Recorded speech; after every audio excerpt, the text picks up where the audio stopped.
Assalamualaikum warahmatullahi wabarakatuh. Perkenalkan, nama saya Nur Melisa Fitri. Saya berasal dari jurusan Manajemen Pendidikan Islam dari kelas BK 6A Universitas Islam Negeri Sultan Syarif Qasim. Nah, di sini saya akan mempraktekkan dengan salah satu karyawan. Nah, tugas ini untuk memenuhi UTS Konseling Industri. Dosen pengampu saya Bapak Subhan, dan selamat menyaksikan. Assalamualaikum warahmatullahi wabarakatuh. Waalaikumsalam warahmatullahi wabarakatuh. Benar ini dengan Bapak Muslim? Ya, saya sendiri. Oh ya Pak, sebelumnya saya mohon maaf karena mengganggu waktunya.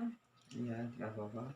Tadi saya sudah datang juga ke sekolah Bapak, tapi kata staf di sana Bapaknya sudah pulang, makanya saya datang ke sini untuk menemui Bapak. Memang betul, karena saya hari ini itu kerja di sekolah itu cuman dari pagi sampai siang saja, karena tidak ada jadwal saya di waktu sore hari. Oh gitu ya Pak. Sebelumnya tujuan saya datang ke sini menemui Bapak karena saya ada ingin yang ditanyakan kepada Bapak untuk mewawancarai Bapak. Apakah Bapak bersedia diwawancarai oleh saya? Ya, insya Allah saya bersedia. Nah, sebelum itu saya akan memperkenalkan diri terlebih dahulu. Perkenalkan, nama saya Nur Melisa Fitri. Saya berasal dari jurusan Manajemen Pendidikan Islam, Universitas Islam Negeri Sultan Syarif Qasim. Berarti mahasiswa ya? Iya Pak. Nah, tadi kan staf di sana sudah mengabari kalau Bapak itu Muslim, Bapak kan Ustadz Muslim. Sekarang saya ingin bertanya kepada Bapak, umur Bapak saat sekarang ini sudah berapa Pak? Umur saya saat ini itu 35 tahun. Bapak kan bekerja di sekolah kan? Bapak bekerja di sekolah itu sebagai guru atau sebagai staf lain? Saya bertugas di sekolah itu yang pertama sebagai guru, yang kedua itu sebagai staf tata usaha. Jadi kebanyakan saya sih dinas itu di tata usahanya. Oh, kayak gitu. Ya Pak, baik. Nah, sebelum kita lanjutkan ke pertanyaan yang lebih lagi, saya ingin bertanya kepada Bapak, apakah sebelumnya Bapak sudah pernah melakukan konseling? Belum pernah lagi. Dulu waktu mahasiswa saya pernah juga melakukan konseling, tapi seiring berjalannya waktu sampai sekarang saya belum pernah lagi untuk melakukan konseling. Dalam artian Bapak itu melakukan konseling ibaratnya ikut-ikutan atau sekilas saja ya gitu Pak ya. Nah, sebelum itu saya akan menjelaskan dulu. Konseling adalah proses pemberian bantuan diberikan kepada seseorang. Nah, sekarang ini saya sebagai konselor dan Bapak sebagai kliennya. Di dalam proses konseling kita ini ada juga beberapa azas seperti azas kerahasiaan, azas keterbukaan, dan azas kesukarelaan. Apapun permasalahan yang Bapak hadapi, Bapak silakan ceritakan kepada saya dan saya tidak akan menceritakan kepada siapapun. Sedangkan azas kesukarelaan yaitu Bapak menceritakan permasalahan Bapak secara sukarela, dan keterbukaan Bapak tidak ada ditutupi di antara kita, karena masalah ini tidak akan saya ceritakan kepada siapapun, begitu Pak. Sekarang boleh kita lanjutkan kepada pertanyaannya Pak? Ya boleh, silakan. Baik Pak. Apa saja kira-kira yang ingin ditanyakan? Baik Pak, begini ya Pak, sebelumnya kan Bapak tadi sudah saya pertanyakan kepada Bapak di situ selain sebagai guru, Bapak juga bekerja sebagai tata usaha ya Pak. Iya. Nah, kira-kira sudah berapa lama Bapak bekerja di sekolah itu Pak? Saya bekerja di sekolah itu kurang lebihnya 2 tahun. Ya, kurang lebih 2 tahun lah saya bekerja di sekolah tersebut. Apakah mulai dari berdirinya sekolah atau sudah misalnya sudah berkembang lah ibaratnya Pak? Alhamdulillah sekolah ini sudah berkembang. Saya pas tes masuk guru, sekolah ini sudah berdiri. Oh, gitu ya Pak. Nah, jadi tadi kan Bapak sudah menjelaskan selama bekerja sudah hampir 2 tahun ya Pak. Yeah. Nah, selama 2 tahun ini apa permasalahan yang menurut Bapak itu ada di setiap pekerjaan yang Bapak lalui itu? Permasalahan yang saya hadapi ketika bekerja ialah merasa tertekan, pasti ada, karena kita kan merasakan kecapean dengan banyaknya tanggung jawab yang diberikan sekolah terhadap kita. Yang pertama itu kan kita sebagai guru, kemudian kita juga sebagai tata usaha. Jadi waktu untuk istirahat itu sangat minim, sedikit sekali. Jadi kadang-kadang ada juga merasakan kecapean, pengen istirahat, tapi ya mau gimana lagi, yang namanya amanah itu harus dijalani dengan sebaik-baiknya. Ya Pak, baik kalau begitu. Terus kemudian Pak, setiap pekerjaan itu kan pasti mempunyai masalah. Nah, sekarang saya ingin bertanya kepada Bapak kan, setiap permasalahan itu kan tentu ada dukanya atau sukanya. Nah, selama Bapak mengajar atau mengelola tata usaha ini, apakah ada suka dan dukanya Pak? Suka dan duka pasti ada. Yang pertama kita berbicara tentang sukanya dulu. Kalau berbicara tentang suka, apabila telah sampai kita di sekolah, bertemu sama kawan-kawan, nah itu kita merasa tenang, karena di sekolah itu kan banyak kawan-kawan yang iseng, yang suka bercanda, bergurau. Nah itu dengan begitu membuat pikiran yang suntuk tadi hilang sejenak dengan adanya senda gurau dengan teman-teman. Kalau berbicara tentang duka, rasa saya banyak juga. Dukanya itu adalah apabila kita ada kawan kita ini atau pegawai lain,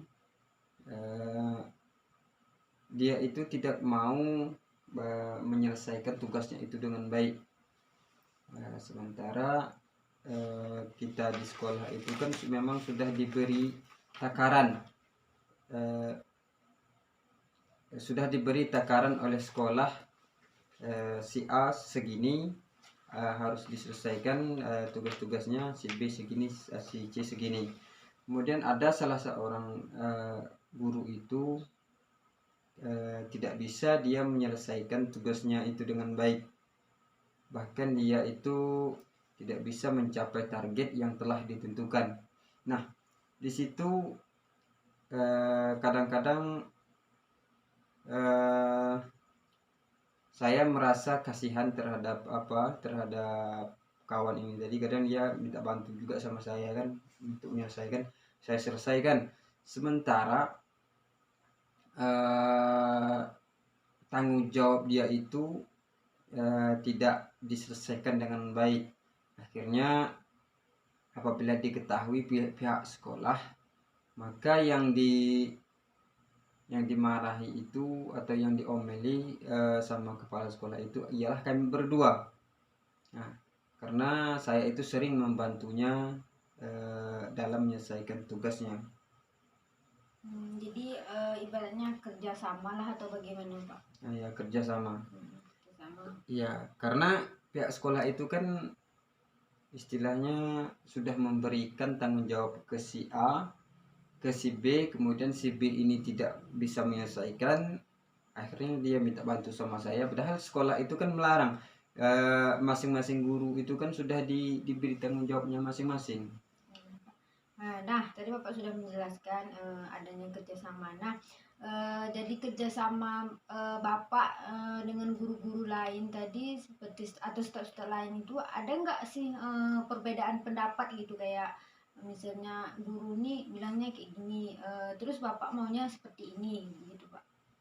Kalau berbeda pendapat itu pasti ada, karena yang namanya manusia ini kan ada pepatah mengatakan rambut sama hitam atau kepala sama hitam, tapi pemikirannya berbeda-beda atau pendapat seseorang itu tidak sama. Kalau perbedaan pendapat sangat banyak saya dapati di sekolah, karena saya mau misalkan ada sebuah kurikulum, saya mau semester ini harus tuntas kurikulum tersebut. Ada juga sebagian guru yang mengatakan tidak harus dituntaskan semuanya asalkan kurikulum itu berjalan dengan baik. Tapi saya mempunyai prinsip, saya mempunyai target. Di samping kurikulum itu berjalan dengan baik, tapi kurikulum itu yang telah dibikin draftnya dari awal hingga akhir itu harus selesai, satu semester itu harus tuntas. Tapi orang ibaratnya teman Bapak tadi atau staf yang lain itu tidak menyelesaikan. Ya, mereka kadang-kadang ada yang menyelesaikan, ada yang tidak, karena mereka berpikir draft kurikulum yang telah ditetapkan oleh pihak sekolah itu kan tidak terlalu penting katanya, asalkan kita mengikuti alur pelajaran yang telah ditetapkan. Baik Pak. Jadi dengan adanya Bapak bekerja situ, terus tadi ada perbedaan pendapat. Nah, saya ingin bertanya lagi Pak, apakah di tempat Bapak bekerja ini kayak pemimpin atau kepala sekolah tadi kan, itu ada benarnya membeda-bedakan karyawannya nggak sih Pak? Kayak misalkan biasanya kan kepala sekolah itu kadang dia suka memasuki atau suruh kerja lah ibaratnya pemilihnya saja gitu kan Pak. Nah ada nggak sih perbedaan gitu di antara yang lain tuh, misalnya Bapak sama satu staf yang ini beda, yang ini lagi beda gitu Pak? Kalau masalah membedakan ada sih, karena pimpinan sekolah itu kan kadang-kadang diterimanya saudaranya, diterimanya keluarganya untuk mengajar di sekolah. Tapi dengan seiring berjalannya waktu timbul ketidakcocokan, istilahnya kadang ya maklum lah, seseorang itu kan kadang-kadang selalu untuk mencari muka di depan pimpinan, dia pura-pura baik atau mengerjakan yang telah ditetapkan. Kemudian setelah berlalu pimpinan sekolah, maka dia itu diam-diam saja, tidak melakukan apa-apa. Nah, akhirnya ada juga kadang-kadang pimpinan sekolah itu mengatakan, si A, ya, kamu tidak menyelesaikan kurikulum ini dengan baik katanya, atau tidak menyelesaikan mata pelajaran yang baik, atau dia berkata si A si B ya, kamu sangat jauh perbedaan antara si C katanya, karena si C ini sangat rajin katanya, sangat ulet dalam kedisiplinan ke sekolah katanya. Nah, dan pada akhirnya si A dengan si B ini kan merasa lah kok orang kayak gini katanya kan,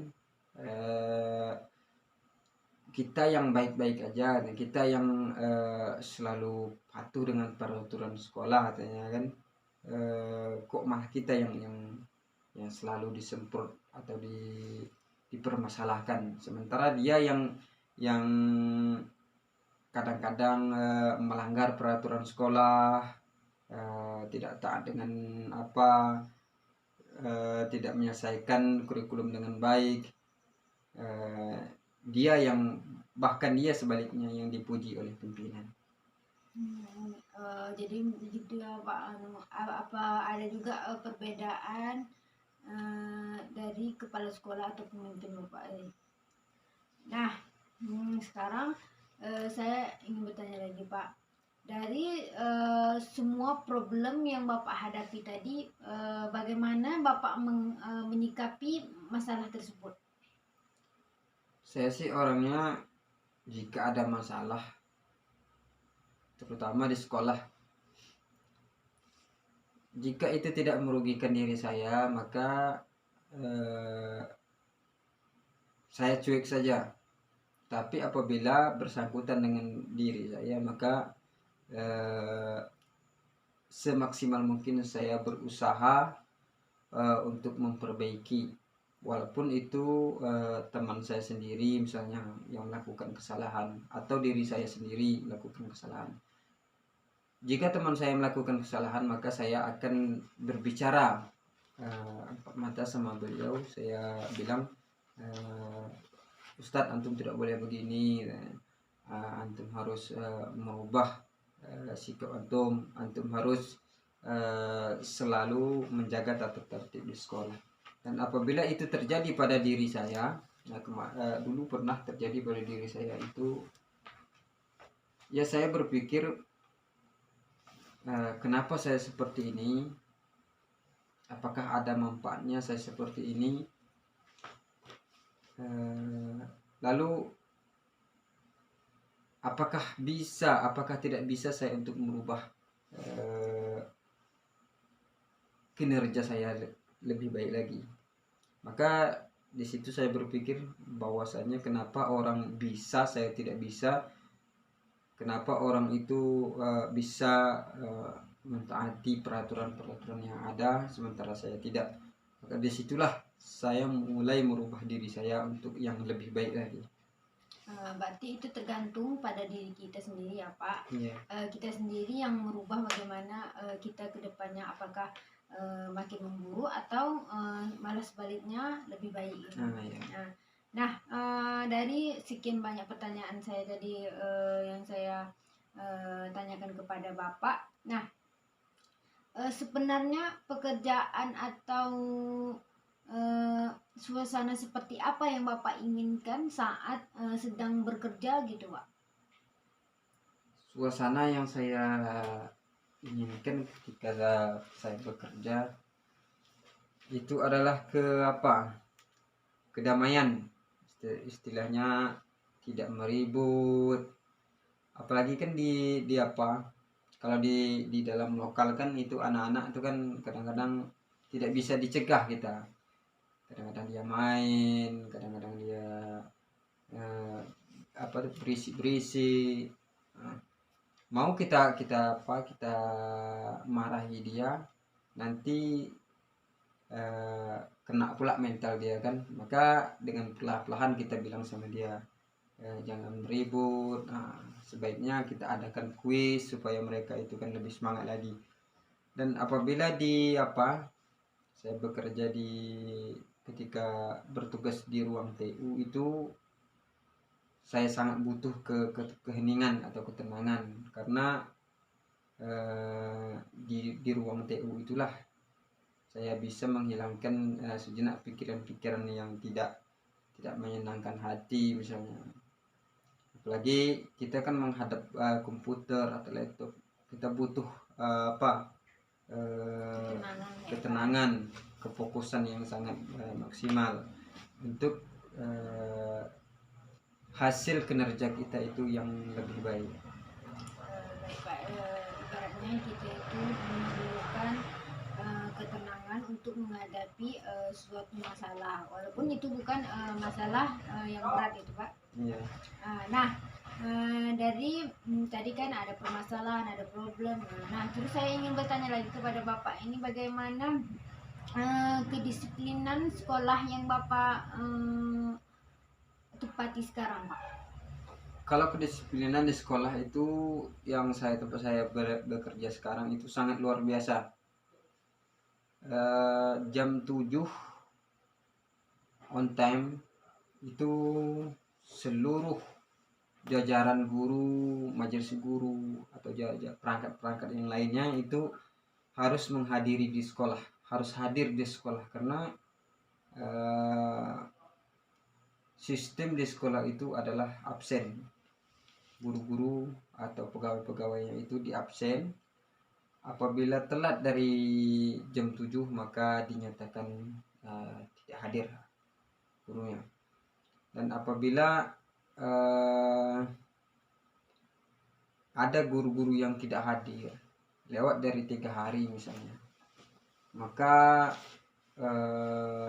mereka itu dipotong separuh gajinya atau sebagian dari penghasilan itu dipotong. Dan juga apabila ada guru atau pegawai yang sakit lewat daripada 2 hari, mereka itu wajib menyertakan surat keterangan sakit dari klinik atau dari rumah sakit. Begitu juga dengan siswanya. Siswa itu apalagi hari Senin kan itu selalu upacara di sekolah. Itu diwajibkan apabila tidak ada uzur yang syar'i atau yang sangat fatal, maka siswa itu diwajibkan seluruhnya untuk mengikuti upacara bendera tersebut. Nah, untuk mengenai jam pulangnya itu bagaimana Pak? Jam pulang seperti biasa, seperti sekolah-sekolah yang biasa. Tapi di sini sekolah yang saya tempati ini kami diwajibkan itu sholat zuhur terlebih dahulu, itu jam 2 pulang. Siswanya juga seperti itu ya Pak. Baik Pak, banyak sekali ya permasalahan atau problem setiap kita bekerja ataupun kita menempati, namanya juga kita di bawah pimpinan orang ya Pak. Nah, kadang ada suka, ada dukanya, kemudian setiap kita berada di tempatnya kita bekerja itu pasti ada problem ataupun pendekatan dengan orang yang belum kita kenal itu kan. Penyesuaian diri lah dalam artian ya Pak. Nah, dari mungkin itu saja ya Pak, dari beberapa pertanyaan tadi ada juga mengenai masalah, problem. Nah, dari beberapa pertanyaan tadi, apakah Bapak sekarang ini masih memiliki masalah atau bagaimana Pak yang belum ceritakan kepada saya? Permasalahan yang belum saya ceritakan sama adik siapa tadi? Nurmeli. Ada sih. Apakah saya boleh berkonsultasi sama adik ini? Baik Pak, sebelum itu saya ingin menekankan kembali kepada Bapak bahwa di sini saya ini hanya membantu memecahkan permasalahan yang Bapak hadapi saat ini, tetapi keputusan akhirnya tetap berada di tangan Bapak. Dalam artian saya di sini bukan malaikat untuk bisa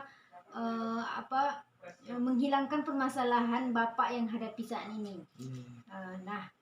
Untuk itu Bapak bisa menceritakan mengenai azas rahasiaan tadi sudah saya jelaskan. Bapak bisa menceritakan kepada saya apapun itu saya tidak akan menceritakan kepada orang lain. Iya. Baik Pak, silakan boleh diceritakan permasalahan Bapak yang hadapi saat ini. Permasalahan yang mengganjal di pikiran saya saat ini adalah yaitu bermasalahan dengan pimpinan sekolah. Bahkan saya pernah berpikir untuk pindah mengajar atau bertugas di sekolah-sekolah atau di tempat lembaga pendidikan yang lain. Tapi seiring berjalan waktu saya masih bisa menahan diri untuk tetap bertahan di sini. Permasalahannya itu adalah kadang-kadang saya diberikan Tugas atau tanggung jawab ya Pak? tugas atau tanggung jawab yang lebih daripada pegawai-pegawai yang lain. Kadang saya lembur, terlambat, kadang sholat terlambat, untuk mengejar target yang telah diberikan oleh pimpinan kepada saya. Sehingga saya pernah berpikir kenapa cuma saya yang bisa dikasihkan seperti itu. Dan saya berpikir kenapa saya saja yang diberikan tugas lebih. Mungkin ada juga pikiran positif saya, mungkin karena kepercayaan pimpinan terhadap saya. Tapi yang menjadi permasalahannya ini adalah gimana ya ngomongnya? Yang menjadi permasalahannya ini adalah diibaratkan saya kan setelah mendapatkan pekerjaan yang lebih dari biasanya. Hendaknya jika saya mendapatkan pekerjaan yang lebih dari pegawai-pegawai yang lain, maka honor saya atau gaji saya itu dinaikkan. Tapi sampai saat sekarang ini ternyata setelah beberapa bulan yang lalu Tetap segitu ya aja. saya lihat gaji saya itu masih tetap seperti bulan-bulan yang sebelumnya, tidak ada peningkatan sedikit pun. Sedangkan saya sudah mengerjakan pekerjaan tambahan itu dengan baik. Jadi saya simpulkan lagi Pak, ya Pak, permasalahan Bapak saat ini kita tidak menyalahkan siapa yang benar, siapa yang salah. Nah, kesimpulan dari permasalahan Bapak tadi, Bapak diberikan kerja tambahan, tetapi Bapak misalnya lembur gitu kan, tetapi gajinya tidak dinaikin, sehingga Bapak ini menjadi kewalahan. Dalam artian Bapak misalkan bekerja untuk menutupi yang tadinya lembur, sehingga kerja lain untuk sampingan lah ibaratnya tidak dikerjakan. Jadi begitu ya Pak. Nah, menurut saya ya Pak, memang setiap lembaga pekerjaan itu memang ada seperti itu biasanya, tidak hanya dengan Bapak ini, tapi kalau saya boleh memberikan saran, sebaiknya Bapak menemui pimpinan Bapak atau kepala sekolah tadi kan. Misalnya kita tak sama-sama tahu ya Pak, di sini kepala sekolah tugasnya sangat sibuk, kurangnya berada di sekolah gitu kan. Sebaiknya jika Bapak tidak bisa bertemu secara langsung, Bapak bisa menghubunginya mungkin lewat telepon, lewat WA gitu kan, untuk mengadakan perjanjian untuk bertemu secara langsung gitu kan. Kalau pakai telepon juga nggak enak kita kan. Nah, Bapak langsung bertemu pada sekolah tuh, bicarakan keluh kesah Bapak misalnya, ibaratnya dalam artian bicaranya tuh dari hati ke hati lah.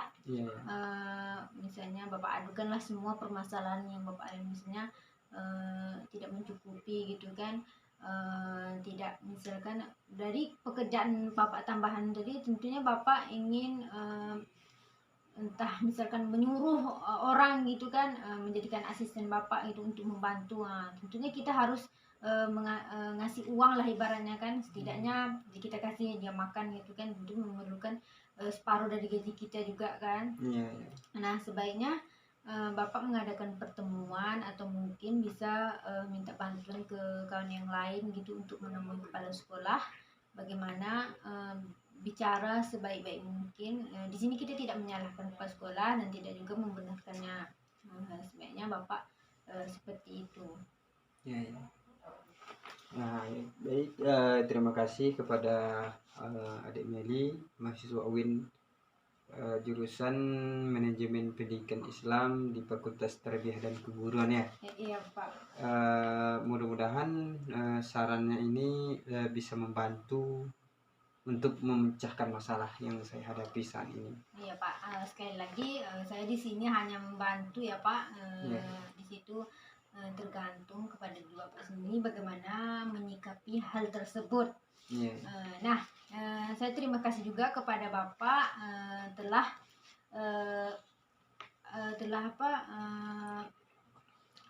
memberikan kesempatan saya untuk mewawancarai Bapak. Sampai-sampai saya mengganggu waktu Bapak datang ke sini. Ya, tidak juga lah. Terima kasih ya Pak telah menjawab semua pertanyaan saya tadi. Iya. Baik Pak, mungkin itu saja. Sekian, terima kasih Pak. Iya. Saya pulang dulu ya Pak. Ya, bisa.